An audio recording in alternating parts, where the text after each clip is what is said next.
Got nothing.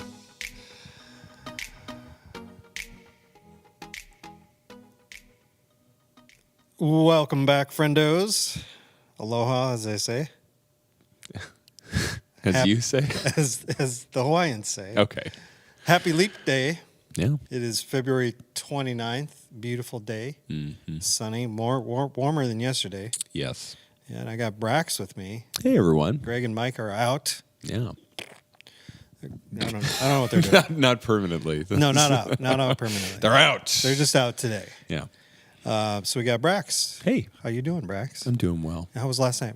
Dude, it was so much fun. Yeah? What'd you guys do? We did Fourthuary Fun Fusion. Fourthuary? Yeah. What does that mean? It's like July 4th. Oh, okay. But because I figured, there's some layers to this. One, it's been so nice out. It might as well be July 4th weather, right? So that was what kind of started this whole thing. Then I also just thought it was funny. Then I also realized I never really get to celebrate July 4th with our youth because most of the time everybody's on vacation. So I'm like, why not do it now? And it was so much fun. Like, I would say like half of the people there. What made it 4th of July? Well, certainly not the date or the weather because it was. What part of the? It was just evening? themed. Okay. 4th of July. So like I had red, white, and blue plaid on, and a lot of people wore their patriotic. Oh, people knew that. They knew it was advance? coming. Okay. So then it was like people had face paint. Had like EJ shows up, of course, like in the most American, like, it was like pajamas mixed with a Snuggie kind of. I don't know what it was, but it was awesome. It was like zip up, red, white, and blue. And he had a hat that says I pee in pools. And then he runs up to me and he's got Greg's phone just blasting Freebird by Lynyrd Skynyrd. And so much American spirit for all. And then we had games that were all like American July 4th themed. So we started the night with announcements, of course, which we announced our 8th through 12th grade retreat, May 10th through the 12th. Registrations open up this week. So cool. Yeah, can start registering for that. $120 if you're an individual going, and then $80 per person if you and a family member are going, or if you bring a friend and are bringing a friend not from Northridge. So we announced that, our Hopefully retreat, and then we had an eating contest, very summery and July 4th-ish. So like Joey Chestnut. It wasn't Hot quite dogs? level. Okay. We did do that at the end. So they had to chug a slushie and then run to the back of the youth room, eat 4 marshmallows, because you roast marshmallows, at 4th of July gatherings and stuff, and then run back to the front and eat a hot dog. And that was hilarious. And then we played games. We had ladder golf, because that's, again, yard games, July 4th. Cornhole, giant Jenga, and beach volleyball with beach balls. And all of them were like minute to win it style games. And then in between playing games, there was hot dogs and this ridiculously good mac and cheese. I did see that. Pound cake that had whipped cream and strawberries and throw blue. up? Nobody threw up. Nobody threw up? Okay. There was ice cream. Yeah, it was awesome. We finished the night with one of our favorite youth group games, Autofill. One of my favorites. Right. Kids seem And to like it. yeah, it was hilarious. Me and Levi St. Martin had to come up with a new national anthem, which was not good. Is that It did not end well. sacrilegious American religious? Especially the direction we took it. It was not good. We started talking give us about a America's taste? problems. Oh, okay. He was killing me, man, because I said problems, and then it was like, for example. I had to come up with an example. And then Levi, it goes back to his word. Because if you don't know how autofill is played, it's like Andy would say a word, then I would say a word, and then you would say a word. And we'd create a message together in like a minute and a half. And our prompt was a new national anthem. So I say what the first problem is for America, and then he could take it any direction after that. Yeah. But he says and.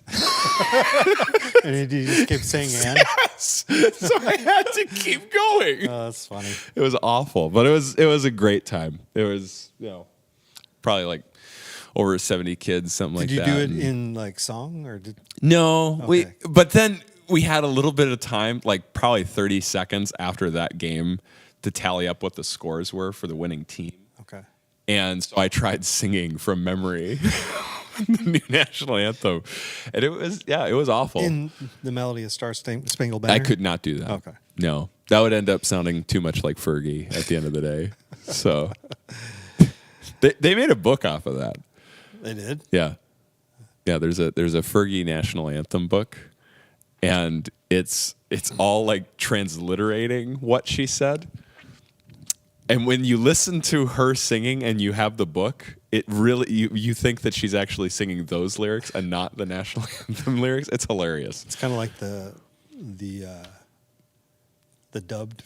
Yeah. things that you see Yes. With Yep. the kids saying it or someone else saying it. Yeah. Yeah. Bad lip reading. Bad lip reading. Yeah. Yes, that's what Yeah, it those was. are great. Yeah. Those are awesome.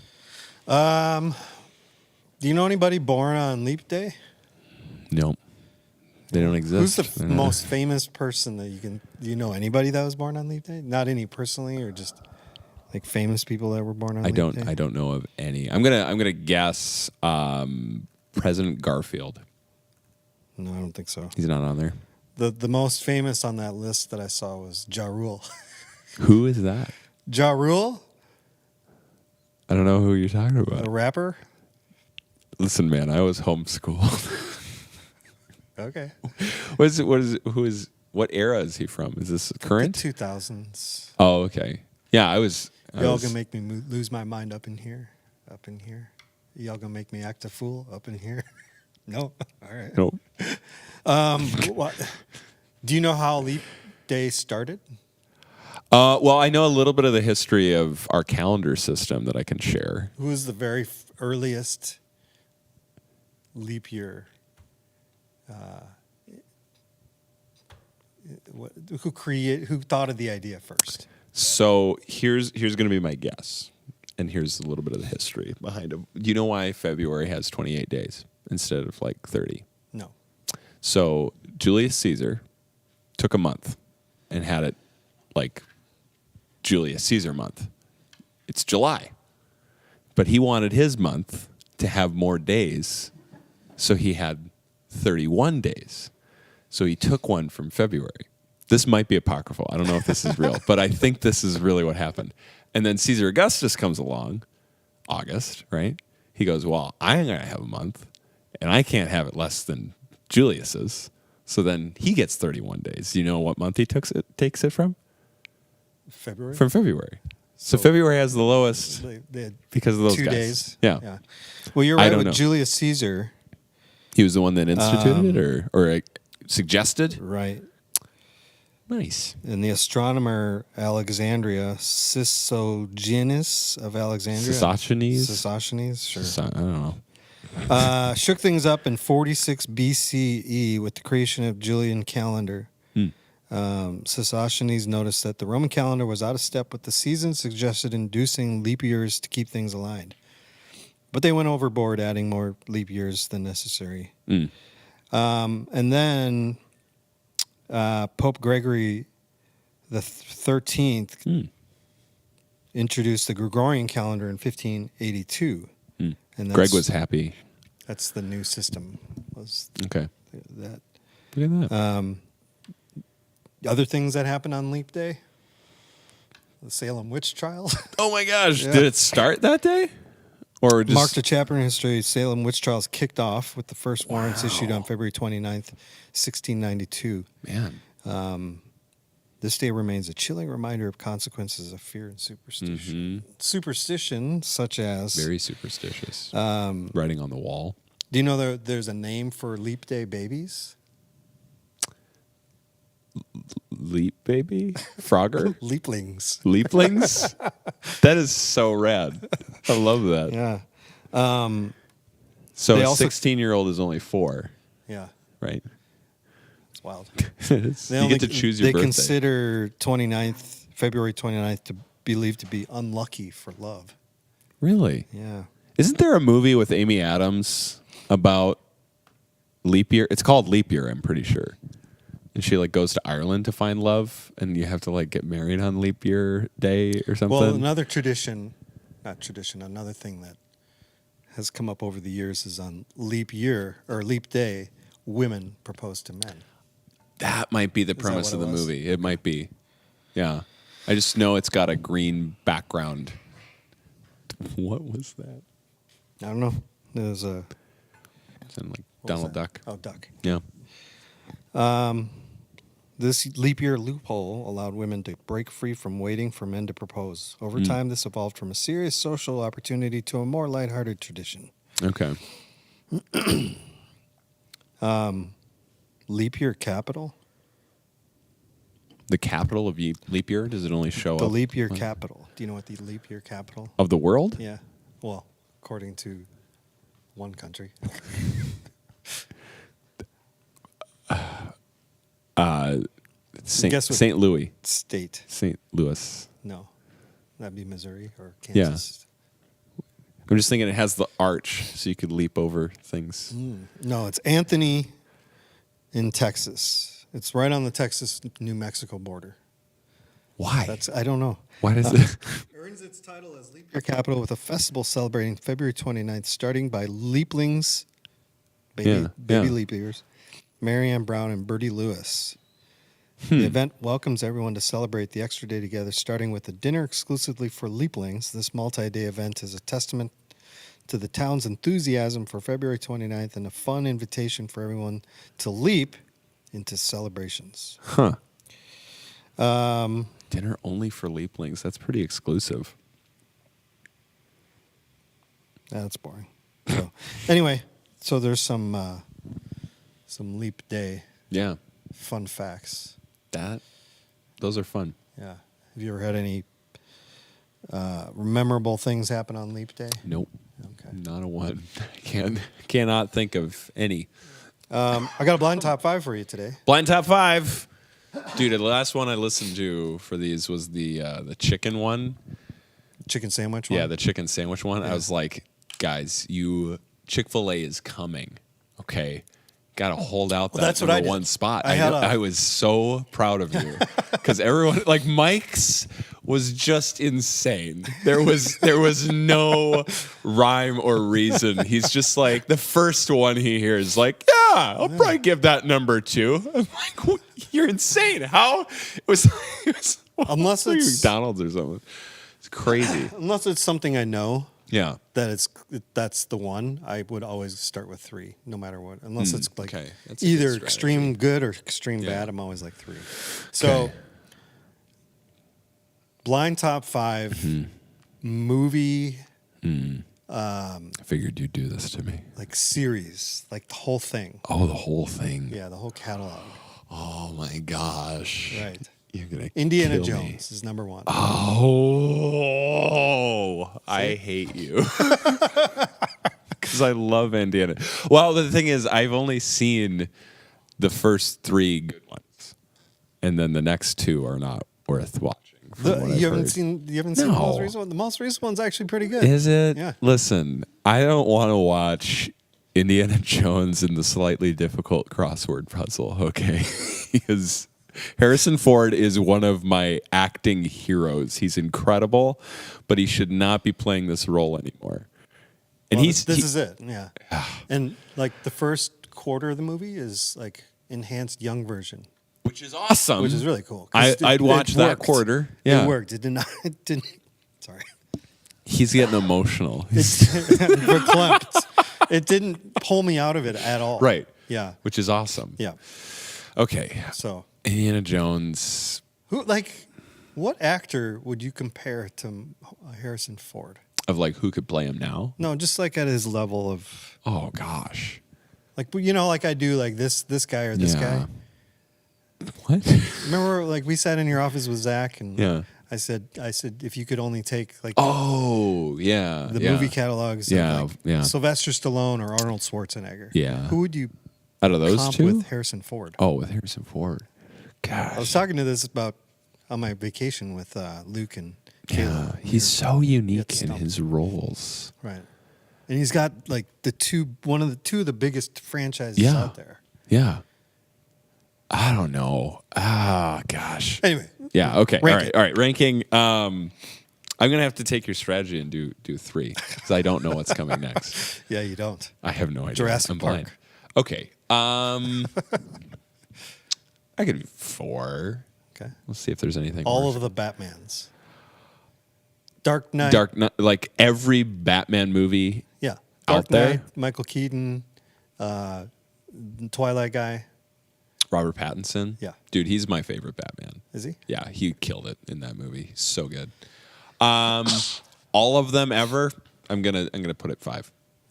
Because there's got to be 2 more that are better than these. I'm really hoping. So you had I've got Harrison. 3, 4, 5. Yeah, Indiana 3, 4, Jones, 5, Jurassic Park, Batman. Yeah. John Wick. Oh, dude. Okay. You're not going to like me after this, by the way. I'm not. No. I hate you. I was thinking surely there'd be something like Lord of the Rings or Star Wars, Marvel. Based off of now, I don't know if you're manipulating me to say it as the number 1 spot. I'm gonna say 2. Okay. 'Cause there's got to be one better out there. The Hunger Games. I hate you. I'm just kidding.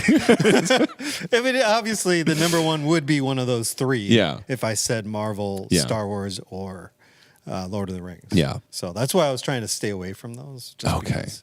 But Hunger Games is the last one. Is it really? Harry Potter. Oh, I guess it could be in the number 1. Okay. Those are Out good. of those 5 or other 4. Yeah, you know what? Yeah, I would think I haven't watched them a lot. I've only seen a few of them. I started watching them when Deathly Hallows Part 2 was going to be released in like a week. And so I watched, I think, Goblet of Fire, Prisoner of Azkaban, Half-Blood Prince, Deathly Hallows Part 1. I didn't watch all of them, but they're a really good movie series. Like, as far as from what I've heard, because I haven't read the books either, of their faithfulness to the books. And, you know, what's nice too is they kind of just stopped mostly for the most part, you know, instead of most franchises being like, wow, this can make so much money. Bring out as much as Let's you can, just make a lot more movies, even though they're not good anymore. So, yeah, that would probably hit number 1, Okay. just from a like statistical Have you standpoint. seen the... Fantastic Beasts and stuff. Yeah. No. Okay. Yeah. So there it is. Thanks, man. Yeah. I'm assuming so if I put Star Wars, Marvel, or it'd probably be Marvel, Star Wars, Lord of the Rings, or Marvel, Lord of the Rings, Star Wars. You're guessing what I would put Yeah. those 3.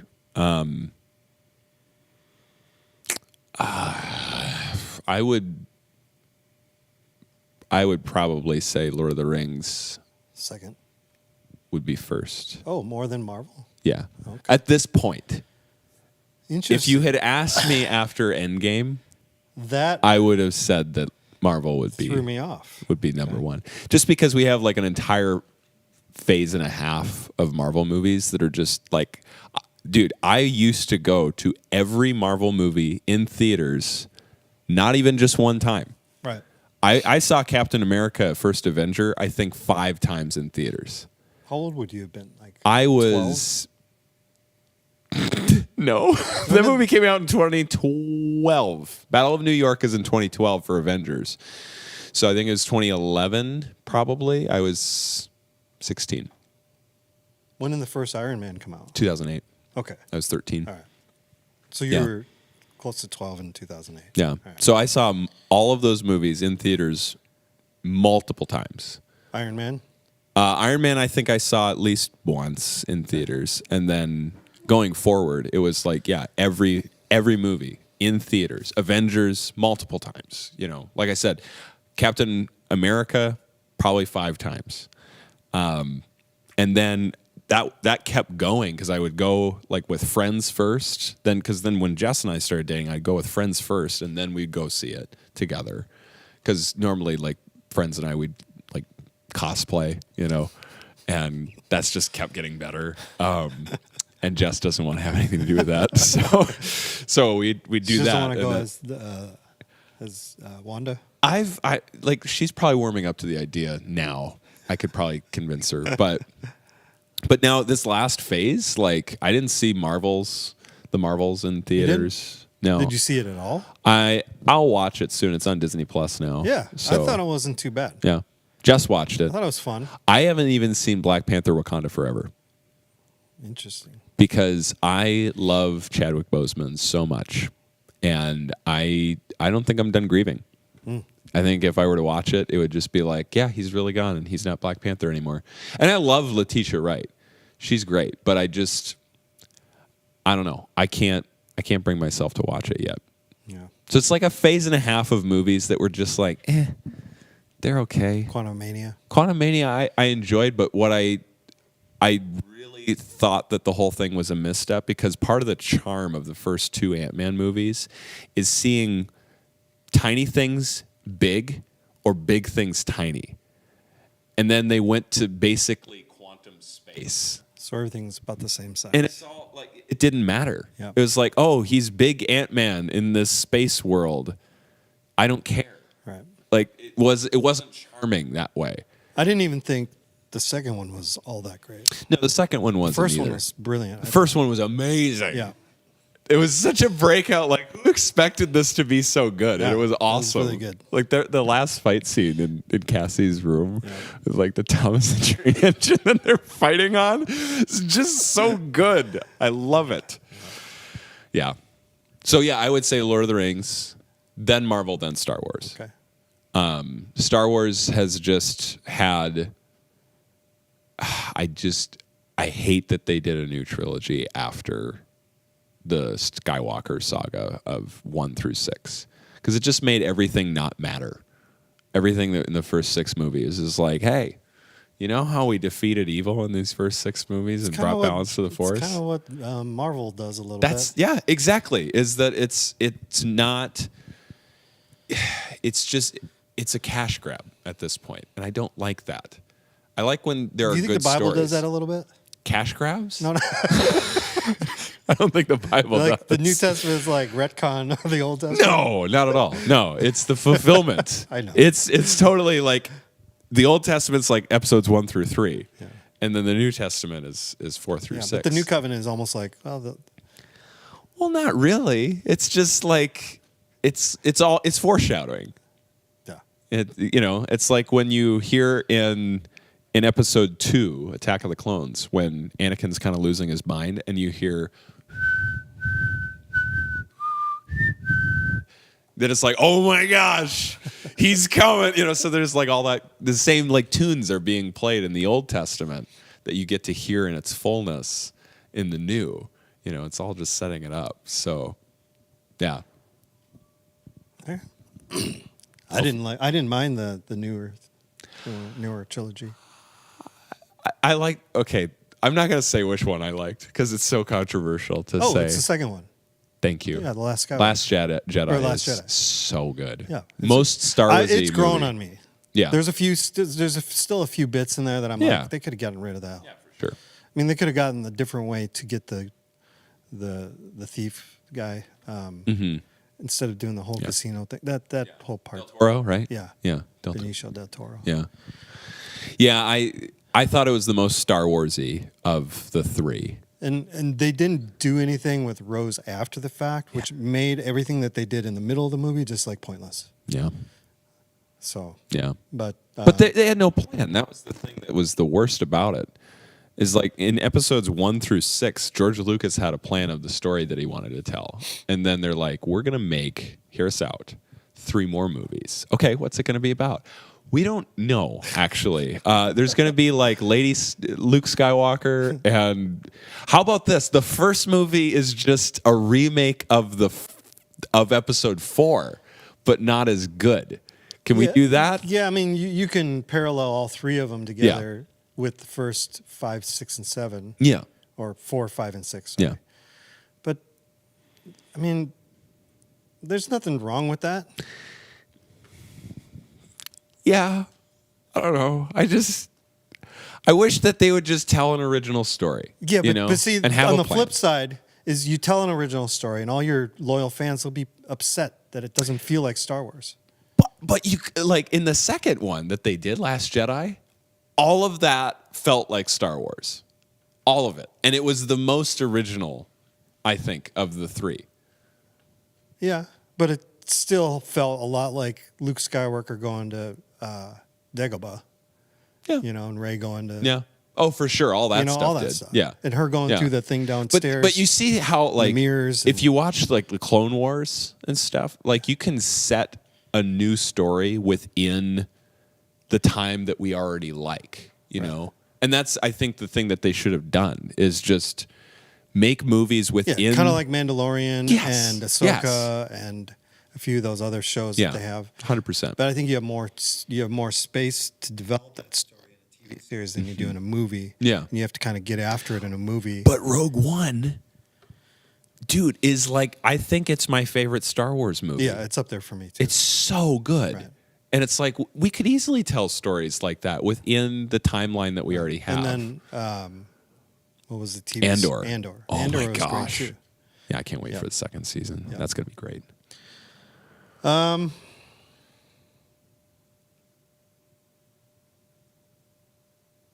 You got to be gone at 1:30. Oh, you know, I don't have my 2:00 anymore. Oh. So I got a 3:00, so we can't go that let's far. go, man.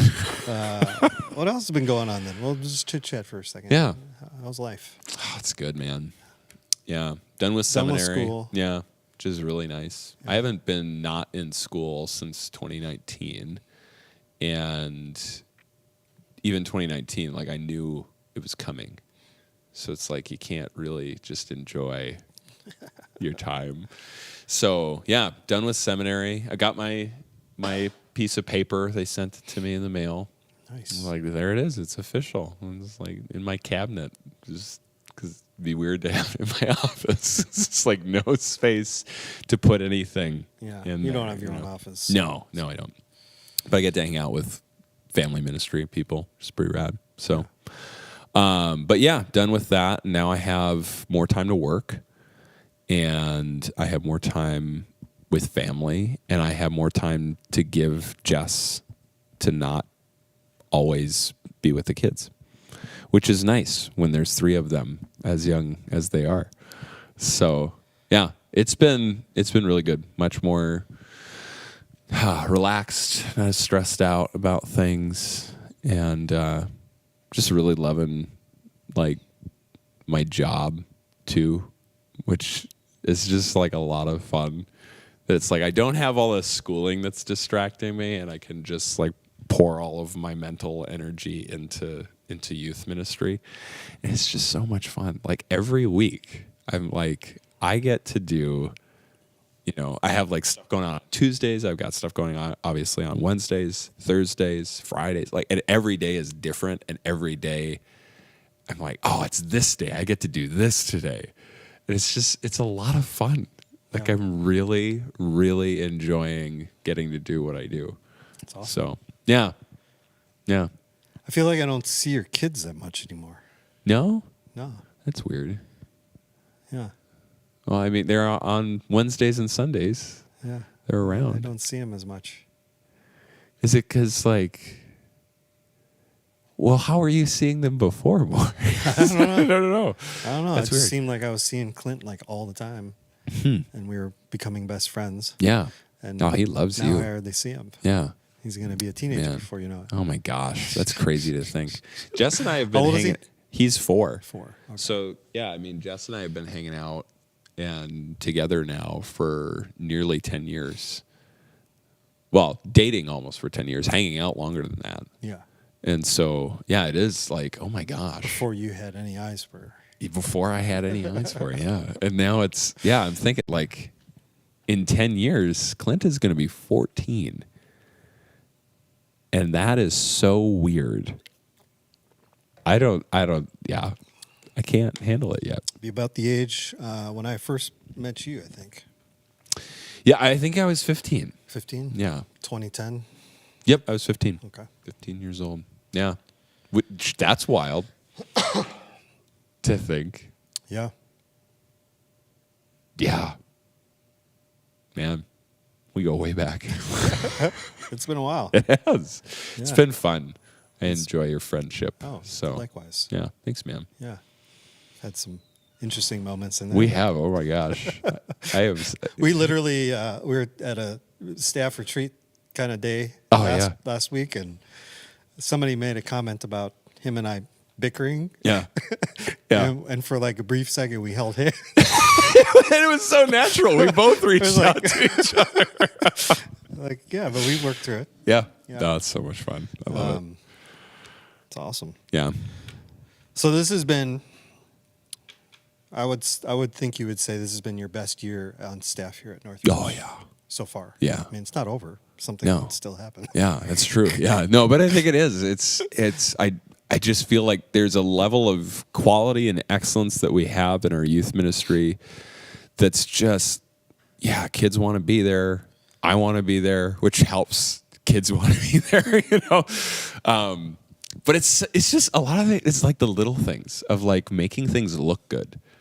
Like the slides on Wednesday nights that are scrolling on the TVs in the Commons. I just love that. I love that that's there. And it provides, I don't know, like an atmosphere of like, we're here, we care about this night, we care about you and what we're doing, and this is important. And then the series that we've been having have just been crazy. Like how good. You have a favorite one so far? Of this year? List them off from starting in the fall. So in the fall, we started off with Fight, which was a series on relationships and peacemaking, fighting by being a peacemaker was kind of the thought. So we had Fight, we had Who Shall I Fear around Halloween-ish, and we talked about fear and fear of God, fear of people, those kinds of topics. Then we had Unashamed. That one was an awesome series. And that was just kind of looking through the Bible and what the Bible says about shame in some really key stories. Adam and Eve's experience of shame, David's experience of a lack of shame when he was dancing before the Lord, and then Jesus taking our shame. So we had that. Then we had, for me, a couple-week series on Christmas and the gift of Jesus. Then we started off January with Brand New. And Brand New was a 3-week series with a fourth week as kind of an epilogue. And it was just talking about how do we live brand new. And something unique about that was we had our leaders you recorded these testimonials from our leaders about their experience of Jesus and how Jesus has made them brand new. And to start each night. And you took like an hour or like 45 minutes to an hour worth. Yeah, it varied depending on who it was. Yeah. I think I had an hour and 14 minutes with one of them. Okay. I won't say anything. Yeah. And then. Because we might actually use those later I know, another way. I want to see them. And then condensed them down to like 5 minutes. Tried. I got hers to like 6.5. Yeah. And then the rest of them were around 5 minutes. Yeah. Which is fun. Yeah. I really enjoyed it. Yeah. I mean, I've known most of those people for quite a while. Yeah. One of them not as much, but and then I obviously heard it firsthand while I was videotaping. Right. But yeah. Yeah. But those were really fun challenge. Yeah. And they were just really powerful every time that we showed them. Yeah. I mean, I'm around Wednesday nights, most Wednesday nights, and there's so much energy in the room. Yeah. You know, we do some music, we do some games, and so the energy by the time any sort of teaching or lesson or anything like that comes along, it's like all the kids are like way up here. Yeah. When we first showed that first video, it was like a brief introduction, and then dead silent. Yeah. So there was some chit chat with the kids just saying, "Oh, I know them." Yeah. You know, Yeah. I know their kids. Right. And then it was like dead silent for the rest of the time. Yeah. Because they were so focused on Yeah. listening. That's why stories are such a powerful They thing. are. Yeah. What's up, Greg? Hey, dude. So yeah, Yeah, and then we just finished War of the Words, which has also been a really good series, just like very timely. So we had a week talking about gossip. We had a week talking about truth telling and gracious words. So those are 3 weeks. how many weeks was that series? 3 weeks for I think War I of the missed the Words. entire You missed series. the entire series. Because I was sick the first Yep. week, I was gone the second week, and Yep. then I was sort of sick the second week. Yeah. It was a great series. We had some really good conversations around gossip. What does it mean to gossip? Why is gossip evil? Truth telling. How do we do that? Is it ever okay to lie? Like the classic, Corey Ten Boom hiding place kind of example. Do you lie if there's someone evil who's trying to take someone's life? Do you lie about and keep them hidden in secret? And what about the examples in the Old Testament where people lie and they're considered righteous for their lying to the right people? Is that an Old Testament thing? And does it change for the New Testament? Do we ever see examples in the New Testament of someone concealing something and being deceitful and they're considered righteous? And so really good conversations around that. Gracious words. I got to lead the 12th grade boys for that conversation, and we talked about, is there a place for, among men especially, to toughen each other up with our words? And is there a place for that? Is that actually not being gracious with your words if you're kind of using your words to tease them? Just like really, really good conversations. And I felt like, You mean like razzing somebody? yeah, exactly. If there's there's place for that. Like iron sharpens iron? Right. Yeah. Yeah. And that's, I just had the totally honest question. It was nothing on our sheet, of small group leader sheet, which I wrote. What did the youth think? What did the students think? We kind of came to the conclusion together that it's important for you to be able to communicate with your words and your actions in such a way that the person that you're razzing knows where they stand with you and that they are in your favor. Sure. So in the context of a developed relationship, Yeah. razzing could potentially be a healthy, Right. And that there's some things almost needed things. Yeah, well, sometimes. because I think for men especially, you go through stages. You go through really stupid, and that's a while. But then I think what you're supposed to do is somewhere Like 32. right, yeah, somewhere around your teenage years. I think what's best for development is that you would know what you believe and have conviction around that, and things would be pretty black and white. And I think that that's important because you need to start being a leader. You need to start taking responsibility.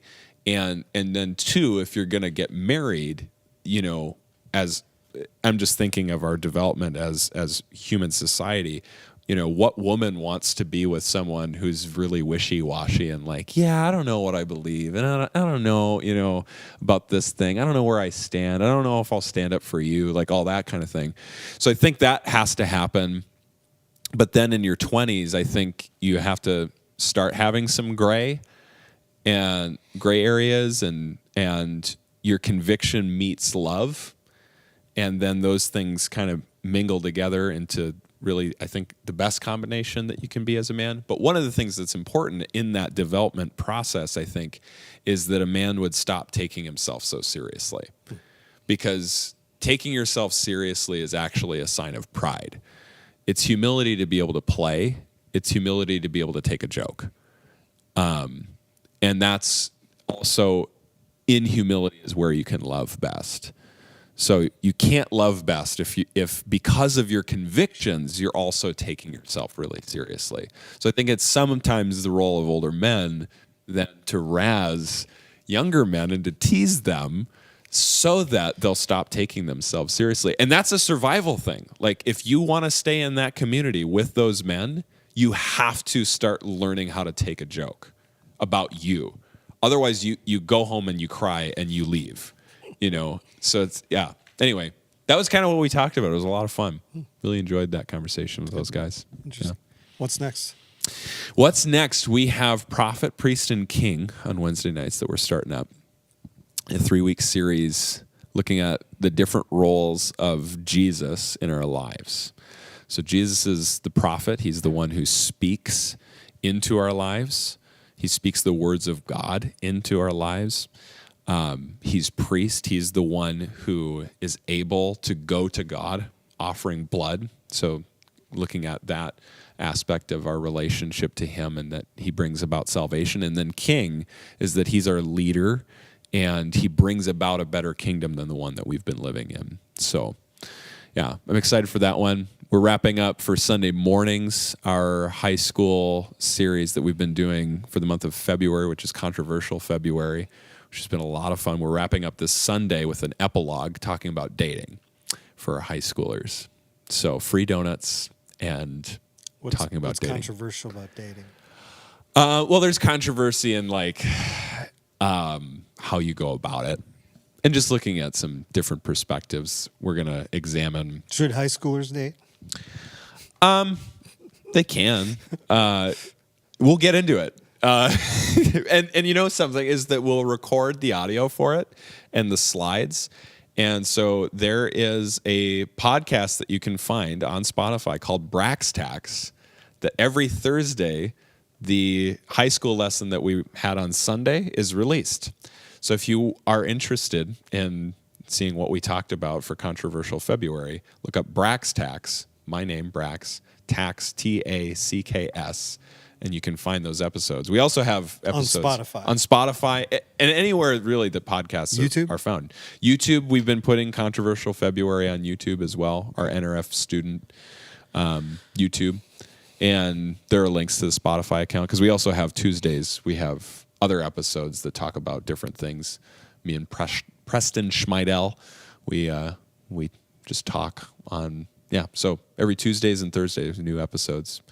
But if you're interested in hearing what we talk about dating for the high schoolers, that'll be next Thursday is when that episode will release. So, yeah. Very cool. Glad I was able to plug the podcast. Yeah. This is a good segue. It's great. What's next? What's next for you? What do you mean? Like, I don't know. Anything coming up? Anything you're looking forward to? Anything you're nervous about? I'm looking forward to some of our youth events that we've got going on. We've got Cultural Day on March 9th. And Jesus calls us to reach all nations.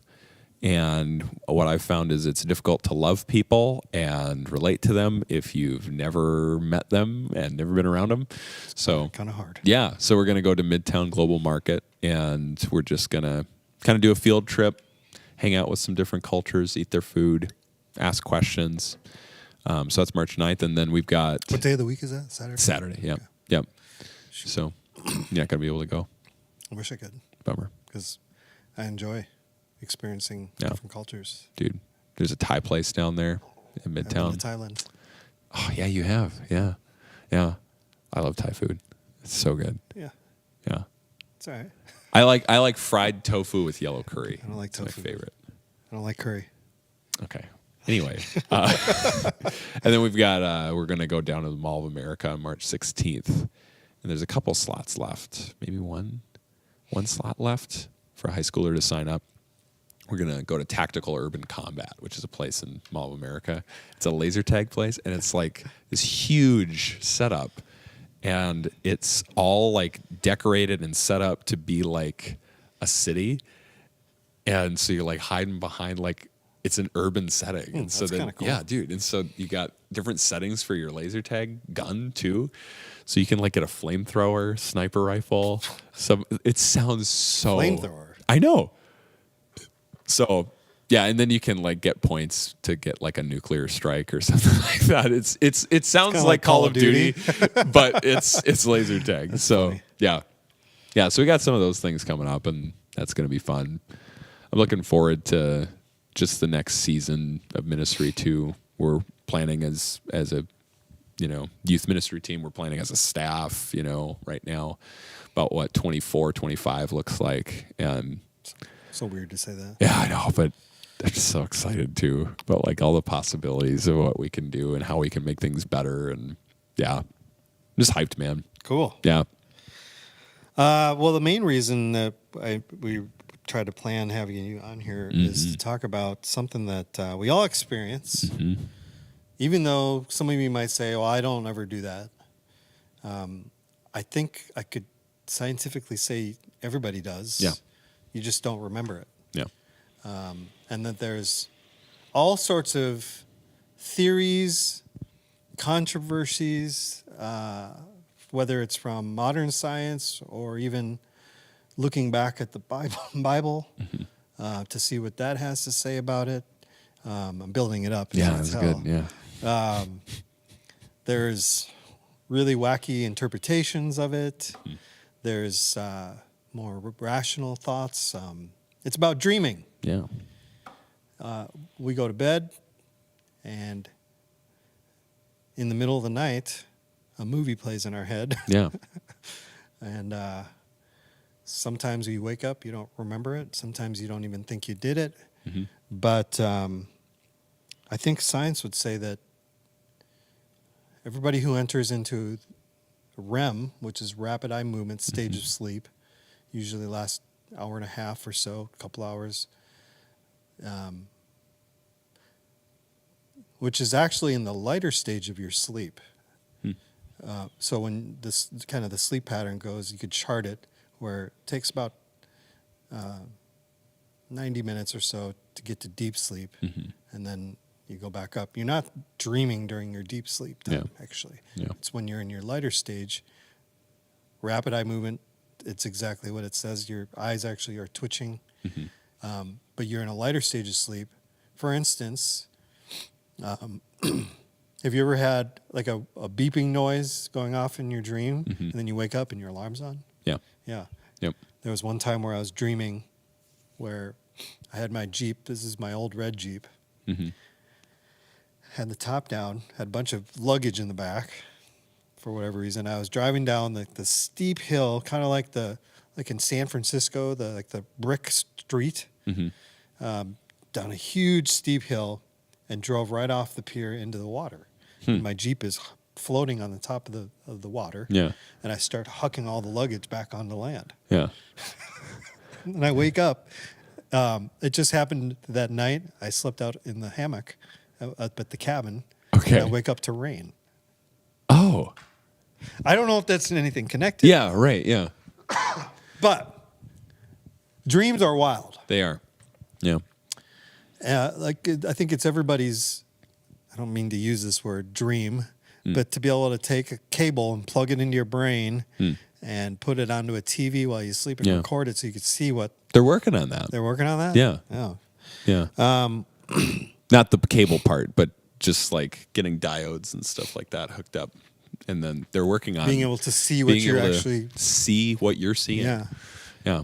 I was just poking around. I mean, I watched a bunch of documentaries a while back and just things, YouTube clips, and just all the things about the full spectrum of what people think dreams are. And I forgot most of it. Yeah. You know. And not even movie, like just like science and psychology and all that kind of stuff. And there's this one website I did come across. It's called IFL Science. I don't really know what even IFL stands for. One of those is a swear. Oh. Yeah. Is a swear. Yeah. They love science. Dreams, this is according to a guy named David Billington, a psychotherapist and director of the Dream Research Institute. Dreams are sensory experiences we have while asleep. That makes sense. Yeah. They can range from feeling impressions or subtle colors to complex narratives to the consciously willed lucid dream experiences in which you are aware that you are dreaming even though you are psychologically asleep. Anything is possible. Excuse me. Anything is possible in dreams, says Joseph de Koninck, emeritus professor of psychology at the University of Ottawa. He's been studying dreams for 50 years. Dang. Which has led him to deem that open season for the mind. We are still learning what happens in our brains while we dream, but we do have some idea, Billington explained. We can see there is almost as much activity in the brain during dreaming as during wakefulness. Yeah. Though of somewhat different types. The visual, memory, motor areas of the brain are active, though sleep hormones block most people from acting out their dreams. But the logic areas of the cortex are less active, which might be one reason for the bizarreness of many dreams. Dreaming can happen at any time while we're snoozing, but most vivid dreams happen in a stage known as rapid eye movement, during which, surprise, surprise, our eyes are moving rapidly.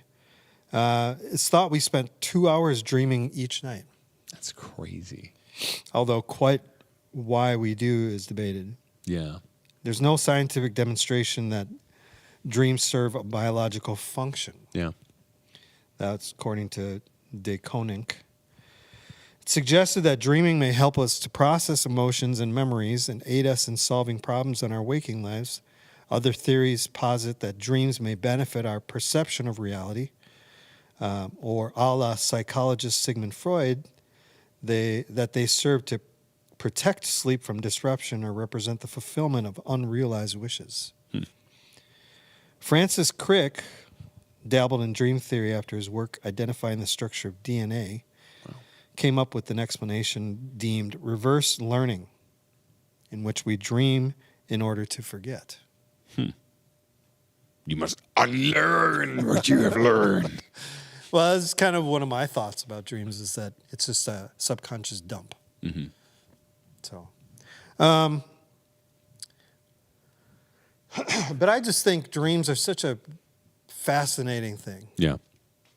I know we read some things in the Bible about dreams. There's real famous, I would say more famous people in the Bible that have had dreams, that share that with other famous people. Yeah. There's scripture that talks about God speaking to you in dreams, or coming to you in dreams, or revealing, like John in Revelation, or even just, there's so many examples of dreams that, and it's something that everybody, it's a human experience, but yet it's still such a huge mystery. Yeah. And so we were talking a couple weeks ago, I think before I went to Hawaii, Yes. about dreams, and you just had some interesting thoughts, and so I thought we'd sit and chat about it. Yeah. So I Talk. I'm going to get a Kleenex. okay.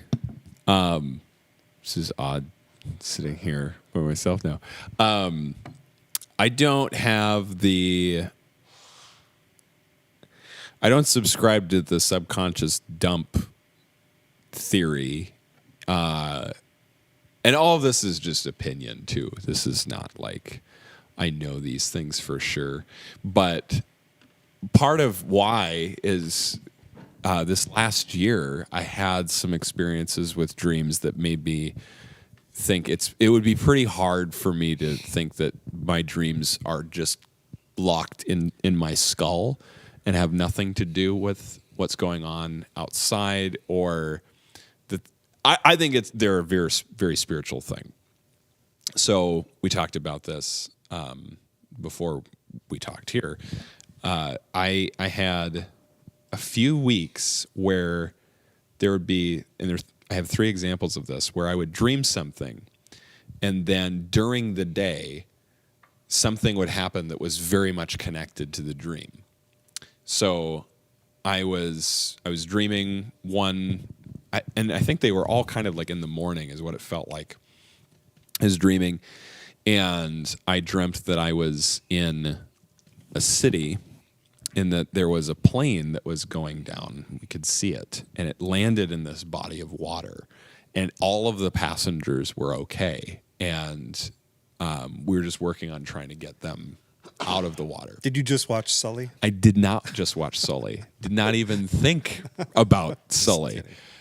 But that morning, I'm jogging on the treadmill. I'm listening to N.T. Wright, and he's got this message that he's doing, and he brings up Sully landing the plane in the Hudson, and I'm like, that's really weird, because I just dreamt about. I mean, I'm able to describe it: a city, a plane going down in a body of water, all the passengers are coming out totally safe, and you know what story that is. Right. The details were all different. It didn't look like New York to me, but it's like that's the story. And then he brings that up in his message. I'm like, this is really weird.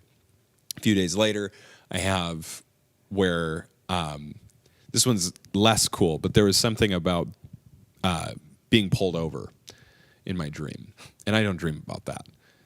All of these, it's like I don't dream about these things.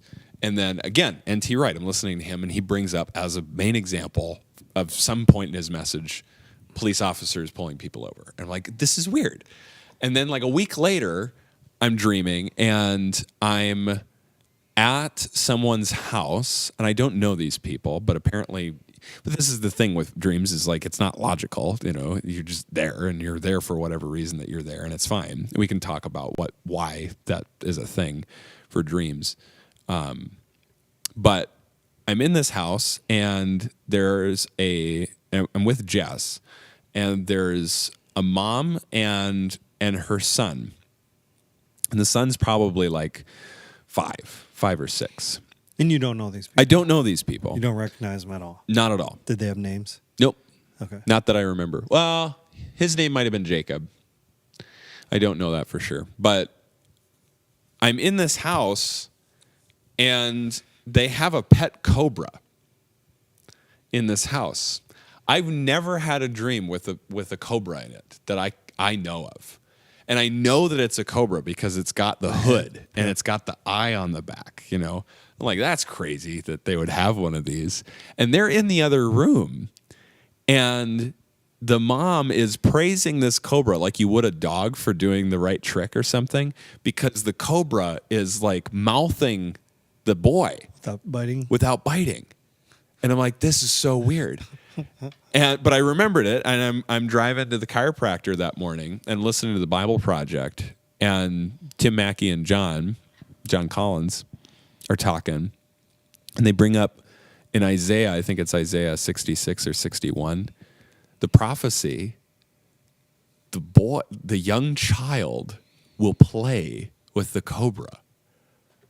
And I'm like, what the heck? Like, this keeps happening. And so that told me that my dreams are not just something that's going on in my head. I think that it's something that's really going on. There's something spiritual going on, because it's one thing to have a dream about something that has happened in your day or in your week. It's entirely another thing to have a dream that then corresponds to something that happens to you that very day. And there's ancient Jewish thought about how we sleep and what dreams are. And the Jewish understanding, so you've heard obviously we've all heard this Psalm 23. He leads me beside still waters. He restores my soul. Some translations, he refreshes my soul. But the word there is shuv in Hebrew. And so it's nafshi yeshuvev is how it sounds. And shuv is this is what's great about the Hebrew language. It's not abstract. It's very concrete in its language. Shuv just means to return. Like, it's the same word that's used when the dove returns to the ark and Noah takes the dove back. So there's Jewish interpretation that when you sleep, your soul is actually leaving your body, and then it's in God's care while you sleep. And so what you're experiencing during sleep is a part of the spiritual realm then. There's even prayers around sleeping and waking that reflect this. So you have bedtime prayers. Blessed are you, Adonai, our God, ruler of the universe, who closes my eyes in sleep, my eyelids in slumber. May it be your will, Adonai, my God, and the God of my ancestors, to lie me down in peace and then to raise me up in peace. That's a part of this prayer, which doesn't sound like overly spiritual. But then in the morning, one of the prayers that you can pray is, I'm grateful before you, living and enduring God. With mercy, you have restored my soul to me. Great is your faithfulness. So on waking, you're thanking God that he's restored your soul to you. Because there's kind of this prayer in some Christian traditions. Now I lay me down to sleep. Yeah. If and I die before I wake, that pray the part, Lord my that's- soul but see, that's the opposite. It's pray, Right. pray my Lord my soul to take. Yes. Yeah, but there's still the aspect of like I could die because you're leaving, your soul is leaving the body, and it could be just full. You know, you could fully leave and fully die. And there's some tradition in Jewish I always thought that was a terrifying. it is prayer a to have terrible with prayer. kids. Yeah. But in some Jewish tradition too, it's death is referred to as 1/60th of death that you're experiencing. I don't know why the math is the way that it is, but I personally think You mean dreaming, that sleeping. sleeping? Okay, because you Is said death 1/60th. was 1/60th of death. Oh, I'm so sorry. that's good. Sleeping I just is wanted to clarify. 1/60th of death.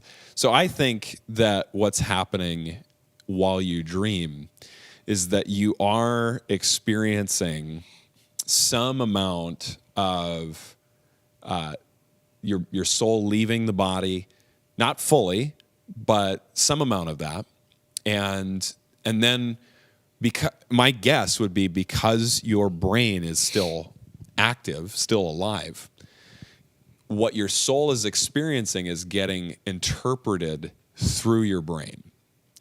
And that would be why things are so weird.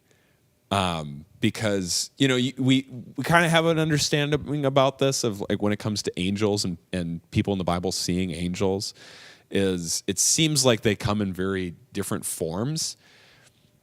There's some interpretation around that is that the angels are trying to reveal themselves to these people in the Bible in such a way that doesn't make them just explode, because it's, you know, it's hard to take in a sight like that, and your brain is trying to interpret what it's seeing.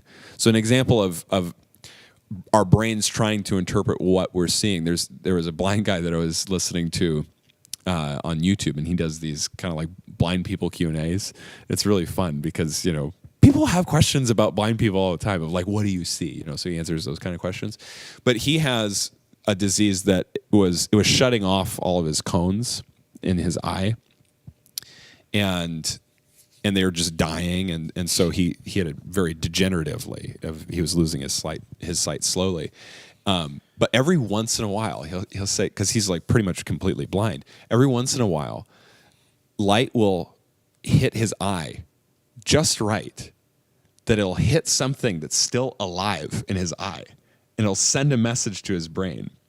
And he's like, I can be talking to someone, and I know that I'm talking to a person, but my brain is trying to interpret what little light I'm getting, and it'll tell me things. And so the last time I had this happen, I was talking to someone, and it was a talking baby giraffe was talking to me.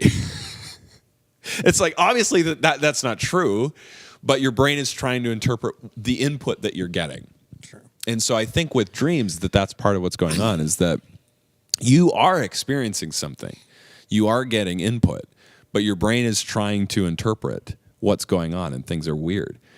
And then there's two where you could say that that we ought to maybe be trying to interpret our dreams. Now, I don't have anything from the Bible that's like, here's how you interpret your dreams. But we do have in the Bible that there are certain people that seem to be good at interpreting dreams.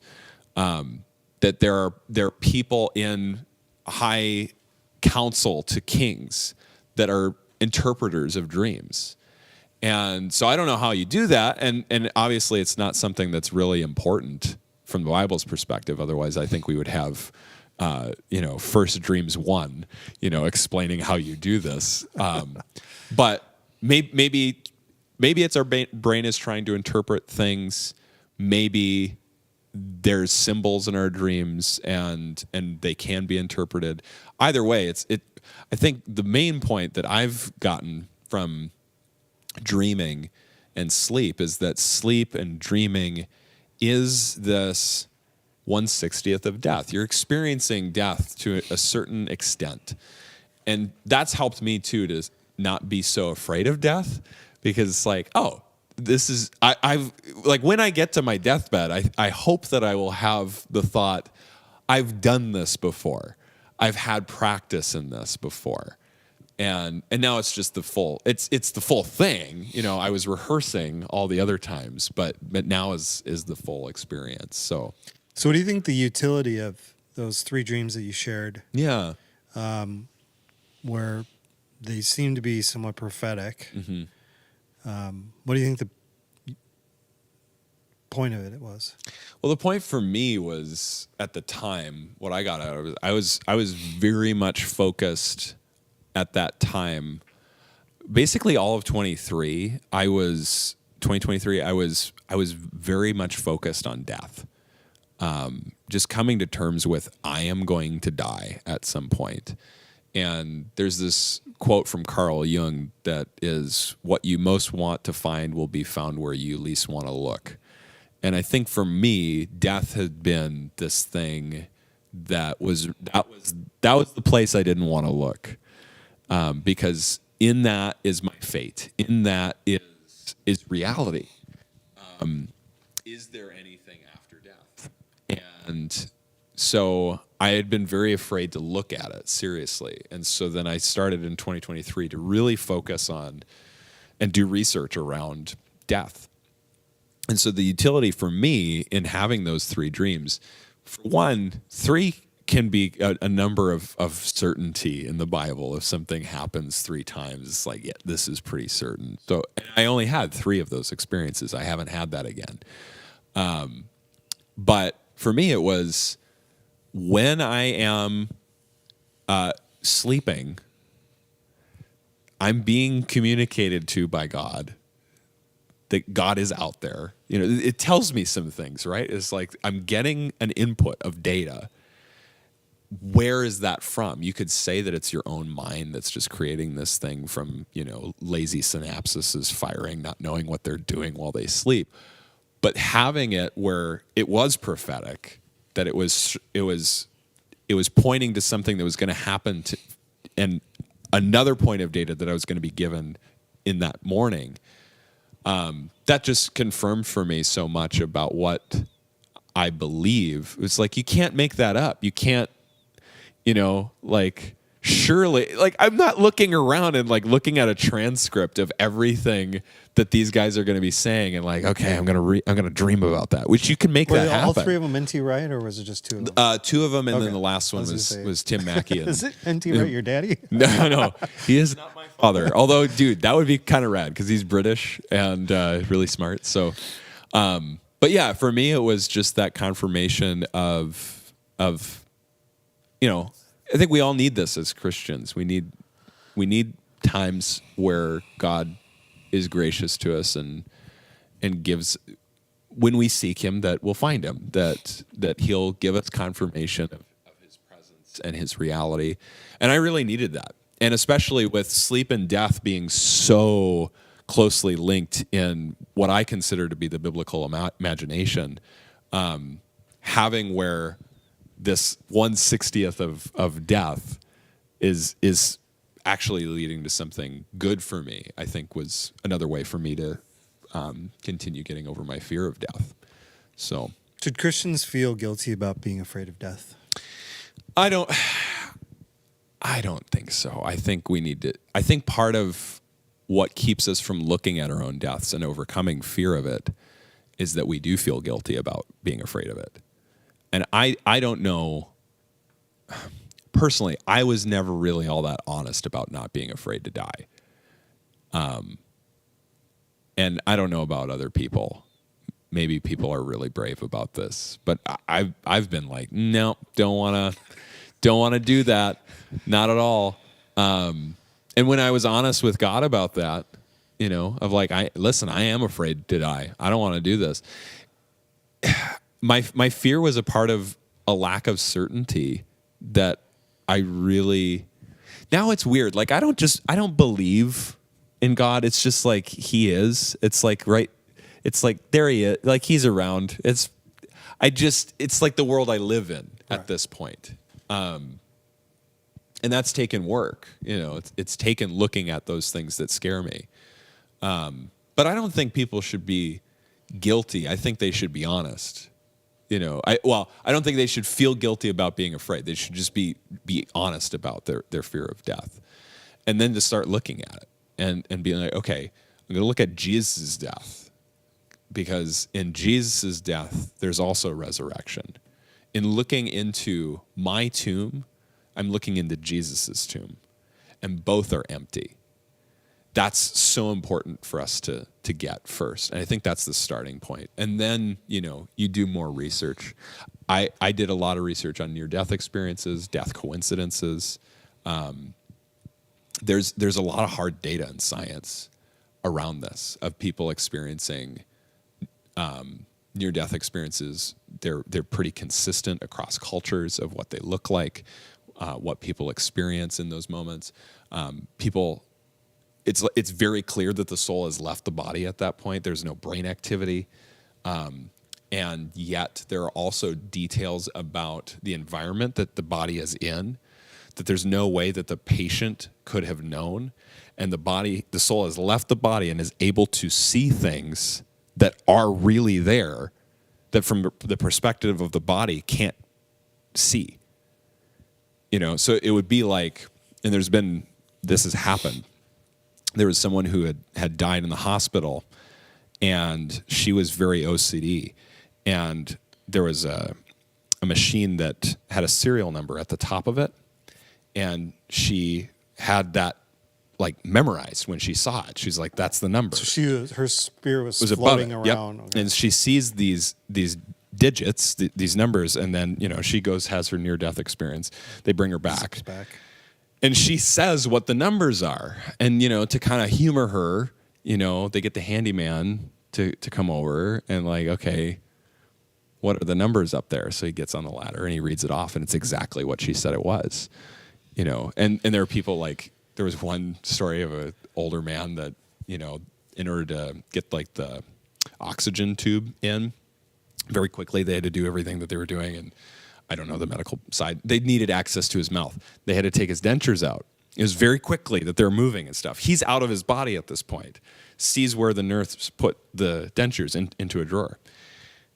He comes back, they're talking, and they're, going to be releasing him. And it's like, oh, my denture, more dentures. Well, yeah. They're in the drawer. And they're like, well, and we lost those. We don't know where they must have been at home or something like that. And he's like, no, you put them in the drawer over there. I saw it when I was dead. And they go over, and sure enough, his dentures are in there. So there's hard data around this that you just can't explain unless someone has actually left their body. There's some things where it's people are hearing things of a conversation that's going on in a different room. You could try to explain that by just saying, sometimes when people are dying, people who have been hard of hearing just suddenly regain their hearing and their ability to perceive to a crazy degree. They used to not be able to hear you talk. Now they can hear you whisper across the room. After they've come back? No, this is just as people are getting closer to dying. Oh, that okay. Nurses have experienced that. So you could try to explain and be like, oh, they're just hearing things that are happening, and then their brain is giving sight to what they're hearing while they're dying. But it's there are certain things that it's this is purely sight. You can't get digits from your ability to hear. But there are cases too of, as people are dying, on their deathbed, they've got minutes, that there are things that happen that are yeah, that's weird. People who are paralyzed, who will sit up in their bed and look around the room. Right before they pass away? Yeah. And I'm that to me doesn't make any sense. Why would your body, biologically speaking, give you a sudden surge of ability to move when you're paralyzed? That, yeah. That's beyond my understanding. And then you can't even explain, you got a big rush of adrenaline because you know you're dying. Yeah. Kind of like somebody lifting a car up. Yeah. And then you have, plenty of these stories where it'd be an aunt dies at the hospital at 3:43 p.m., and people who are present are oh, well, so-and-so doesn't know. We're going to go drive over and give them the news. And, instances where these people have no access to any communication. This is before cell phones and landlines and stuff. And they'll drive over there, and the relative will meet them and say, "You don't have to tell me. She came by at 3:43 and let me know that she had passed." And the clocks have stopped in the house to that time. It's like, this is all just so...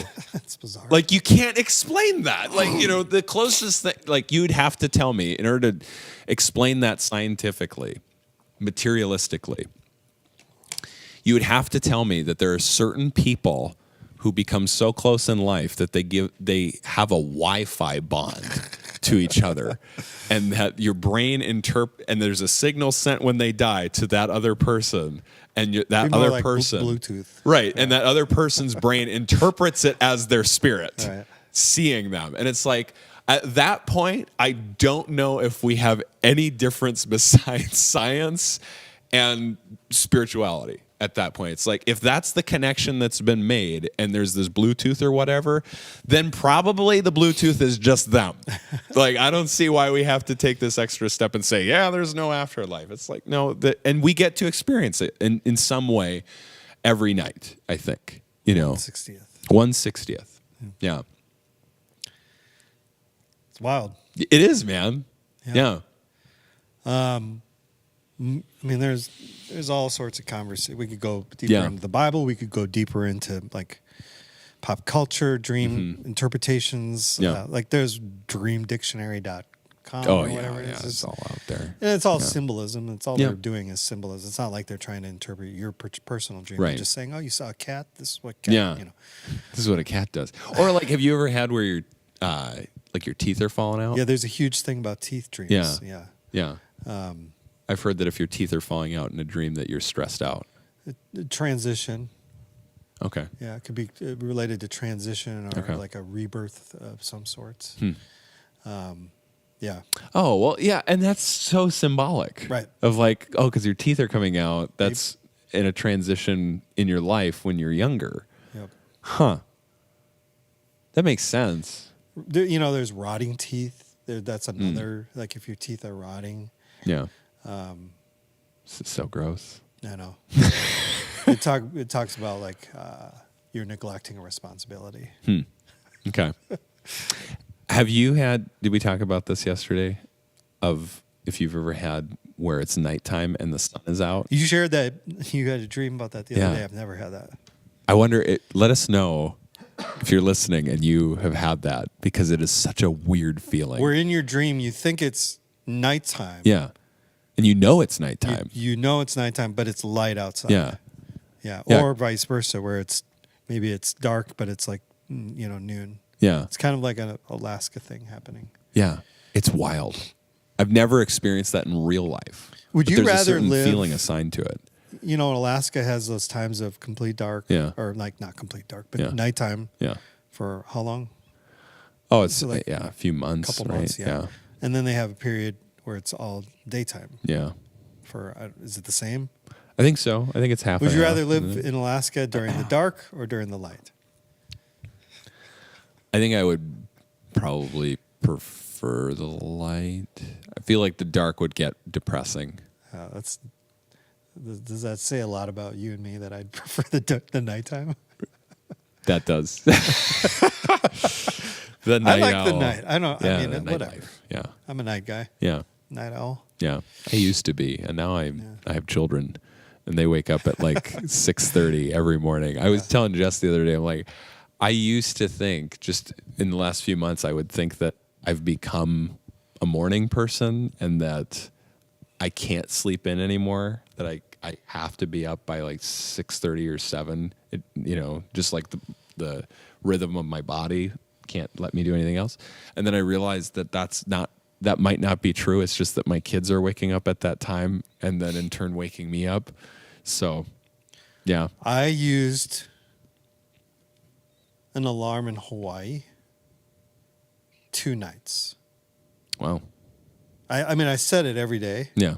For 8 o'clock. Yeah. But only 2 nights did I need it to wake up. And that was the first night. Okay. just because you're traveling. Yeah. Takes a lot out of you. And actually, I woke up at like 5 a.m. Ooh. The first morning. Yikes. And then I went back to sleep. Okay. And then the alarm woke me back up. Okay. And then the other one was after a super long day of just adventure, hiking, snorkeling. Nice. And so my body was pretty tired. Yeah. But other than that, I woke up without needing an alarm. It's crazy. All week long. I was up by, most days I was up by like 6:30, 7 o'clock every day. Wow. Yeah. Greg just texted me.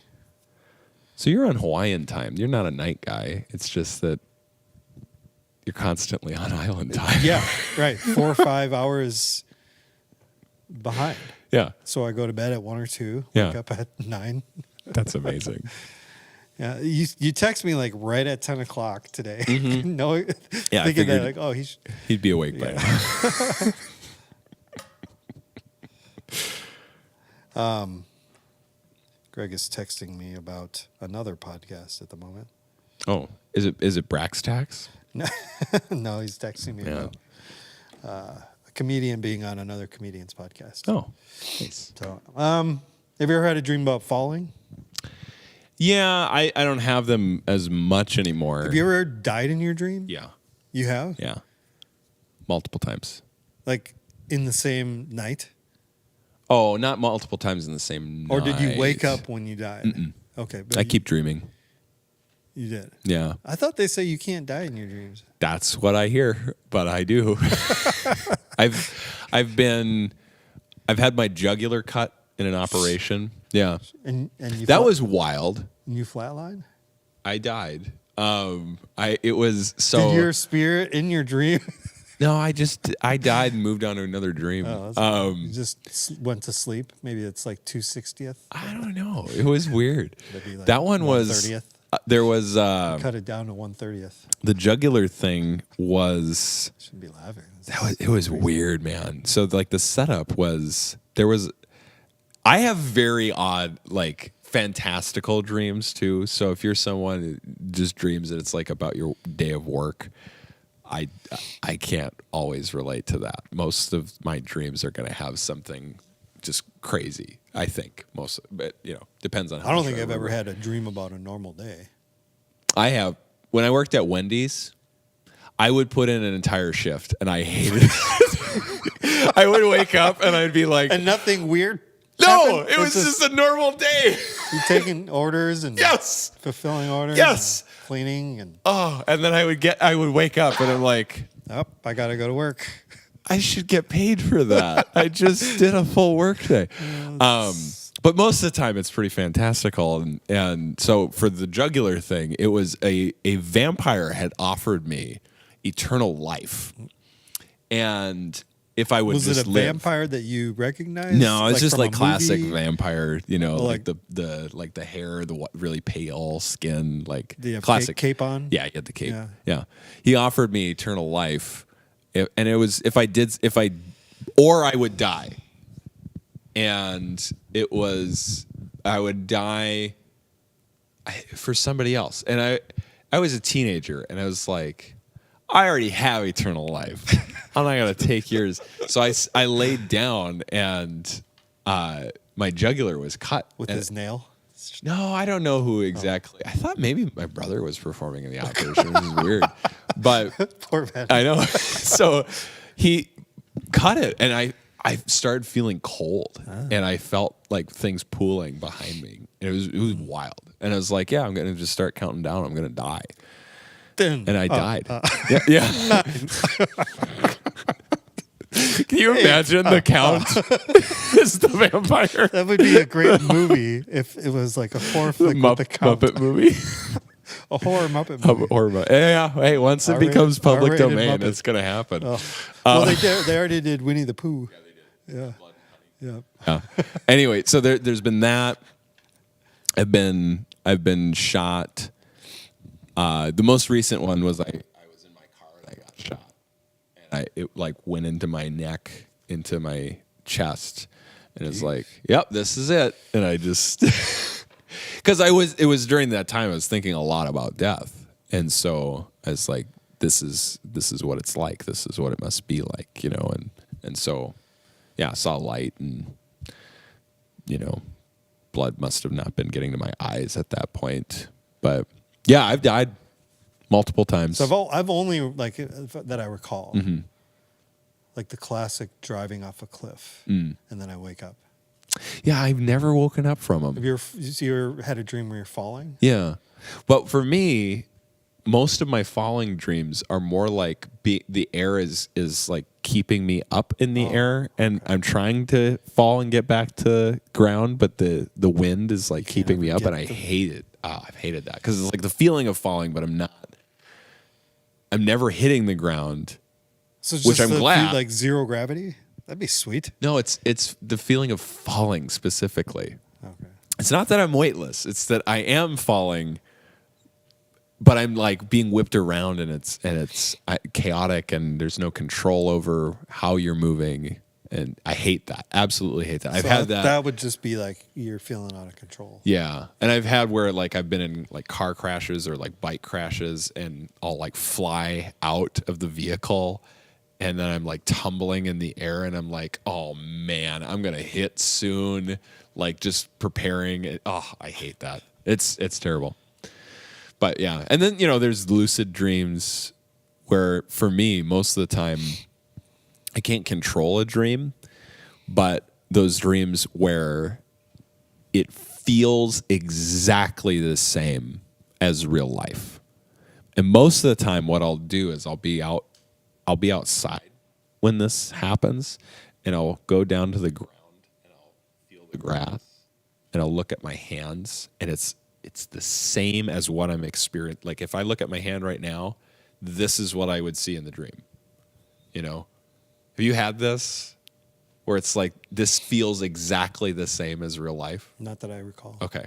I've had that a few times. And then the most recent, that was Jess was in the dream. And it was so weird because like with Jess and the kids, and we must be in some other world because we're at this very sunny place. There's green grass. There's like an ocean and an island, and there's like a flying whale thing that's going over our heads to the island. And like, this is weird, but it also feels really real, So I'm like feeling the grass, and I turn to Jess, and I'm like, this is real, isn't it? Like this feels so real. And she's like, yeah. And so I woke up that morning, and this is when I'm also going through all this, research around death and dreams and sleep. And I asked her, I'm like, did you have this dream? I was so hoping that we were in the same like spiritual place and that was her, And she's like, no. And I was like, oh, I was so devastated in that moment. But that's something with dreams and our experience of reality too, is that right now how we know this is real is we agree that this is real. It's called consensus reality. You can look at my water bottle and we can both agree. I got some bad news for you, Max. What? We're dreaming. Oh man, Just kidding, dude. That would be so sad. then it'd be like, we said some really good stuff today in this, so now I'm gonna like go to the podcast Thursday the 29th and try to, yeah. It'd be like the new Groundhog Day. It would. That'd be wild. But we can agree that this is a black water bottle and it's on this desk. Like this is consensus reality. Yeah. But consensus reality can only go so far, obviously, because I talked to Jess and she agreed that it was real in my dream. But then when I'm in real life, she's like, oh no. So am I in the dream right now and Jess isn't really real right now and I'm dreaming and that weird whale place was the real Jess? Or is it flipped, And so consensus reality can't work if you're in a dream 100%, So what you have to rely on, I think, is a historical reality or a contextual reality, is the way I think about it, is that in this moment, we are not thinking about all of the steps that led us to this table today, February 29th. And that's how a dream works. You know, when you're in the dream, you're not. This is Inception does this really well. Of when you're in the dream, It's a great movie. It's so good. I love that movie. That would be, you know, a good blind. Oh, dude, Blind 5 with Christopher Nolan movies. Oh, yeah. That'd be a good one. But in Inception, they talk about this as like, you know, they're talking at the table, and then DiCaprio's character is like, "How did you get here?" And it's like, "Oh," and you know, like the city folds over and stuff. That's what's missing in a dream. Is right now, if we wanted to, we could recall all of the steps that led us to this moment in this day, and even further back, all the way back to your earliest memories. Right. And in a dream, you can't do that. So is that like the dream test? That would be one. I've also heard that something that you can do is because they have totems in Inception. You know, they'll have little devices that you'd be able to tell if it's in a dream or you're in a dream or not. But a common one I've heard is actually you can do this during your day. You can have reality checks, and what it is you plug your nose, you hold your nose, and you try to breathe through your nose. Obviously, you can't do that. In a dream, however, you can. Because you're not actually plugging your nose Or breathing. Well, your body is. So when you take a breath, I assume your body's taking a breath, but since your hand hasn't moved up in your sleep. Oh, okay, I see what you're saying. You can still breathe through your nose. So I've heard that that's something you can do if you want to get better at like remembering your dreams or getting to lucid dreaming.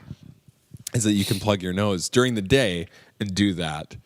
And then you make that a habit enough to where try to force it in your dream. That your dream will remember, oh, this is something I do during my day.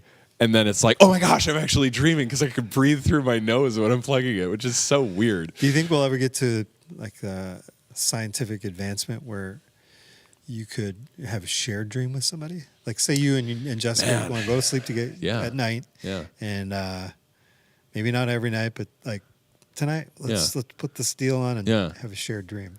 I think it'd be a great sci-fi concept. Okay. I would love that. I like thinking of movies. Yeah. No, that would be great. And I just thought of that right now. Yeah. But Dude, it was a little bit of Inception because they have I mean that's the kind of the concept with Inception is they're all connected. Yeah. And they go into a shared dream in one person's subconscious. You know what would be really cool is to make that kind of thing into a thriller where you don't know if you're in the dream or not and things are going really bad. Yeah, I think there might be a movie about... Total Recall is kind of that. Yeah. That's more... Yeah. I'll have to ask my brother. Yeah. Because he'll know if it... Yeah, every, that's true. Every movie. Yeah. The last time you ask suggested him. one. Yeah. And it was just I do have another Doctor idea. Strange. And this might be... I don't know if this is in the comic books or not, but what if they brought back Iron Man as an AI voice, kind of like Jarvis? Is that a comic book thing?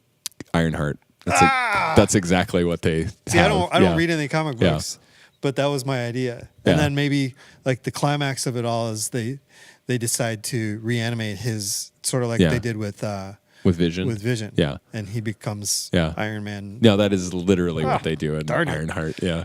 In the comics. Darn it. Yeah. That was my idea. Yeah, I know. It's a great idea. You should get credit Well, I and should, money 'cause it already for happened. it. Yeah. I'll take 100,000th of the proceeds. That seems reasonable. Yeah. Very reasonable. Yeah. I'm a reasonable guy. It's your IP. You should share. Yeah. Anything else? That was a lot. That was a lot of random dream stuff. Yeah. There's a few comments here. I had responded to Celeste, welcome back, and I'd stayed on her chat thread, so all I saw was just that. Celeste the entire time? Yeah, and I didn't realize, I went back and I didn't realize that more people were commenting. Okay, so. okay. Let's get to some of these. Carol Hellman just smiled, or just like did that, whatever. Oh, the emoji cringy that is, thing? yeah. I wonder at what point that was. I'll have to ask her. It was 1 hour ago. Fitting for controversial February. I own it if anyone wants to see a copy. I don't know what she's talking about. Oh, man. Number 4 was horrible. She must be talking about my choices for. Either that or she's talking about like number 4 movie in a series. Yeah, that's what I'm wondering. Yeah, I don't know. Those were great. They are less than quality now. She's talking about Aliens. Aliens, come on. Have you ever seen the Alien series? I've seen a few of them. I saw Aliens, and Prometheus. Yeah. Yeah, Prometheus So wasn't good. Yeah. I tend to lucid dream often. Capital letter often. Capital Celeste. Okay. She's also experienced prophetic dreams. Oh. Sarah says she dreams maybe 3 times a year. It's rare.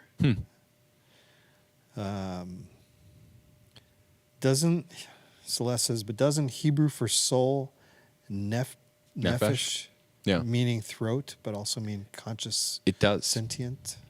Yeah, nefesh means throat, but it also means soul.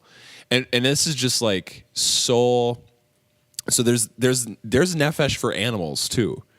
We're seeming to be it's not necessarily sentient, but a living being. Yeah. So maybe something if it's something with a throat, that's a pretty good indication. Oh, she said the cringy thing was about the national anthem. Oh, yeah. Thanks, Celeste, for keeping track. Yeah. Yeah. All right. Well, that was about an hour and 35 minutes. This is fun. Yeah. Thanks for having me, man. Yeah, man. It's good to just chit chat. Yeah. Next week, we will not podcast because there's an event going on here in the building on Thursday afternoon. So we will not want to be intrusive on that. But if you want to listen to a podcast, tell us. You can Again. find us on wherever podcasts are found. Brax Tax. Brax. TACKS. Yes, like brass tacks. And there will be a new episode that Thursday if you want to listen to that. It'll be our dating conversation that we'll have on Sunday. Yeah. Oh, with the youth. Yep. Okay. So that'll be the one that'll release. Yeah, especially if you're a parent and you have youth in the youth program and you're interested in what they're learning and what they're hearing about. Not that you need to, check up on Brax, but just so you can engage in conversation with your student. Yeah. That's probably the best reason why. Yeah, exactly. Check out Brax Tax. Yeah. Spotify and whatnot. Yeah. Just to plug a few events here. You already mentioned Cultural Day on March 9th. We got men's breakfast that same day in the morning. Yeah. It's going to be a long day for me. The IF gathering, March 16th. Mall Madness on March 16th, which is another high school event. Yep. Tell us, that's the thing where the laser going tag to Mall of America and Tactical Urban Combat. We are going to have lunch there, so bring money for lunch. But plenty of options at the mall. Yeah. Oh gosh, I love their food court. Yeah. We have Easter Extravaganza March 23rd. That is the Saturday before Palm Sunday. Just the day before. Yes, the day before. Right? Yeah. That's right. Okay. Yeah, 25th. The week before is St. Patty's Day. Is St. Patty's not 17th? Yeah. Yeah. Yep. On Sunday? On a Sunday, it's St. Patrick's Day. And it's Valkyrie's birthday. Oh, yeah. Kyrie. She'll be 3. 3. Yeah. Sean Nielsen's doing a spring photo session. Ooh, yeah. Partly to update some of our picture directory, but also if you want some free, high-quality portraits for your family, sign up for that. There are limited spaces, so make sure you sign up. Yeah. Looking into April, there's Missions on the Move dinner. That's April 20th. We have another financial... this is more like getting towards kind of the end of life. Who will inherit the mess? Yeah. Financial workshops on a Tuesday and a Thursday. Tuesday it's going to be here. Thursday it's going to be at a church in Golden Valley, 23rd and the 25th. I'm going to go. Yeah. So it's really about kind of setting your family up for when you're not here. For when you take your final sleep. Yep. To bring back the conversation. Women's Spring Brunch, April 27th. That's on a Saturday. Do need to RSVP. And then our hopefully youth spring retreat. That's May 10th through the 12th. Yeah. Starting in the Financial Peace University small group on March 5th. That's a Tuesday. Every Tuesday till March 21st. So it's like 4 weeks. Do need to sign up for that, I think. Yep. And then we got some baptisms. The first one is going to be Palm Sunday. Following each of the services, we're going to set up the tub up here in the atrium, and it'll be at the end of each service. If you're interested in being baptized as a follower of Christ, you've not done that, I want to encourage you to do that. You could do that Palm Sunday. You could also do that Celebration Sunday, which is the first week in June. We are doing another family camping weekend in August. Yeah. And we'll do baptisms out at Lake Independence. So you have 3 opportunities to get baptized within the next 6-7 months. Yeah. And like I said, if you're a Christ follower and you haven't done that, I want to encourage you to consider doing it one of those 3 times. And if you want more information or have questions about baptism, talk to any of the pastors. We'd love to talk to you about it. We'd be excited to celebrate with you. Yeah. Whatever time that means, whatever is best for you, family, friends, you want to invite people and it just works out easier for them to be around at a different time, then that you should make that happen, because it's exciting to have as many people come around and celebrate you, declaring who you belong to the public. Yeah. That's about it. Anything else you can think of, Brax? No, this has just been a very fun time. Awesome. Yeah. Hope to see you this weekend. We are continuing our series, Living Larger, in the book of Colossians. And it's been great so far. When I was in Hawaii for the 2 weeks, I jumped on to listen to the sermon. And then Paul did a great job last weekend. And Ben is going to be back here this weekend. So hope to see you this weekend here in person or online. Say goodbye, Brax. Bye. Say goodbye, Brax.